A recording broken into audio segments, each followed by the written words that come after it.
அனைவருக்கும் வணக்கம். பல்சுவை சேனல் செய்திகள பார்த்துட்ருக்கிற உங்கள் அனைவருக்கும் மிக்க நன்றி. தொடர்ந்து நம்ம சேனல பாருங்க, லைக் பண்ணுங்க, ஷேர் பண்ணுங்க, சப்ஸ்கிரைப் பண்ணுங்க. போடக்கூடிய வீடியோக்கள கடைசி வரைக்கும் பார்த்து உங்களுடைய கருத்துக்கள கமெண்ட்ல சொல்லுங்க. அப்பதான் நம்ம அடுத்தடுத்து என்ன வீடியோ போடலாம், எப்படி போடலான்றதுக்கு எங்களுக்கு ஒரு மோட்டிவா இருக்கும். ஓகேங்களா? இன்னைக்கு நம்ம பார்க்கக்கூடிய வீடியோ ஒரு கதை. ஒரு மரத்துல 2 அணில் வந்து ஓடி ஆடி விளையாடிட்டு இருக்காங்க.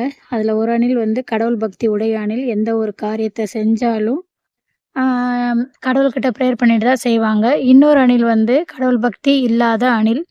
அது வந்து என்ன பண்ணும்னா, ஆ மத்த அணிலையும் சேர்த்து தன்னுடைய நண்பனையும் சேர்த்து கேலி கிண்டல் பண்ணி சிரிக்கும். தான் தான் பெருசு, தான் முடிவெடுக்கிறது தான் கரெக்ட்டு அப்படின்ற மாரி இருக்கும். இப்படி 2 அணிலும் சேர்ந்து ஓடி ஆடி விளையாடிட்டு இருக்கும்போது, ரொம்ப ஆர்வமா விளையாடிட்டு இருக்காங்க. அப்படி விளையாடிட்டு இருக்கும்போது, தவறுதலா கால் தடுக்கி அந்த கடவுள் பக்தி உடைய அணில் வந்து கீழ விழுந்துருது.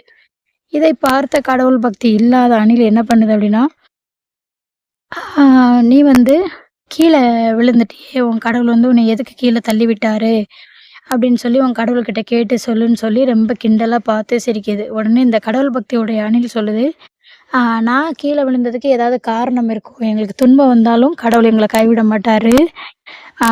அதனால ஏதாவது ஒரு காரணம் இருக்குன்னு சொல்ல சொல்ல, இது திரும்ப வந்து நீ கீழ விழுந்தாலும் மீசையில மண் ஒட்டலங்கிற கதையா நீ பேசுறியே! ஆ நீ கீழ விழுந்தத கூட ஒரு பொருட்டா நினைக்காம அறிவு இல்லாம பேசுறேன்னு சொல்லி ரொம்ப ஏளனமா அந்த கடவுள் பக்தி இல்லாத அணில் சொல்லுது. சொன்னோனே, இந்த கடவுள் பக்தி உடைய அணில் வானத்த பார்த்து கண்ண மூடி, "கடவுளே! எனக்கு ஏற்பட்ட இந்த வலிக்கும், அவமானத்திற்கும் நான் என்ன தப்பு செஞ்சிருந்தாலும் என்ன மன்னிச்சிருங்க கடவுளே! நான் என்ன தப்பு செய்திருந்தாலும் என்ன மன்னிச்சிருங்கன்னு" சொல்லி வேண்டிட்டு கண்ண திறக்கும்போது, மேல மரத்துல ஒரு கொடூரமா ஒரு விஷயம் நடக்குது. என்ன அப்டின்னா, அந்த அணில் வந்து ஆ தொடர்ந்து சிரிச்ச வண்ணமாவே இருக்குது. அது பக்கத்துல அத நோக்கி ஒரு பாம்பு வருது. அத கூட பார்க்காம அது சிரிச்சுட்டு இருக்கு. அப்படி சிரிச்சுட்டு இருக்கும்போது, கீழ இருக்கிற அணில் வந்து அத பார்த்துட்டு கதறுது.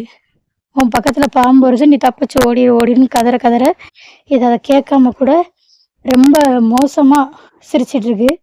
உடனே அந்த பாம்பு பக்கத்துல வந்து அந்த அணில பிடிச்சிருது.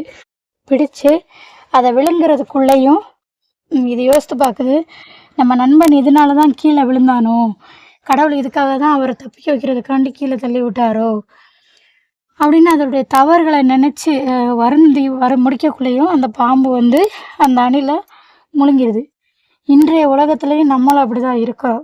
ஒருத்தவங்கள பார்த்து ஏளனமா கேலி செய்றது, கிண்டல் செய்றது, நையாண்டி நக்கலெல்லாம் பண்றது அப்படின்ட்டு இருக்கிறோம். நம்மளும் அப்படிதான். இறை நம்பிக்கை இல்லாமல் இருக்கிறதும் தவறு. இறை நம்பிக்கை அதிகமா இருந்து மூட நம்பிக்கையா இருக்கிறதும் தவறு. எதுவுமே வந்து ஒரு அளவோட தான் இருக்கணும். மத்தவங்கள கேலி கிண்டல் பண்ணி சிரிக்கக்கூடாது அப்படிங்கிறதுக்கு இந்த கதை வந்து ஒரு உதாரணம். இந்த கதை உங்களுக்கு பிடிச்சிருந்தா லைக் பண்ணுங்க, ஷேர் பண்ணுங்க, கமெண்ட் பண்ணுங்க. தொடர்ந்து நம்ம சேனல வீடியோக்கள அனைவருக்கும் ஷேர் பண்ணி சப்ஸ்கிரைப் பண்ணுங்க. Thank you.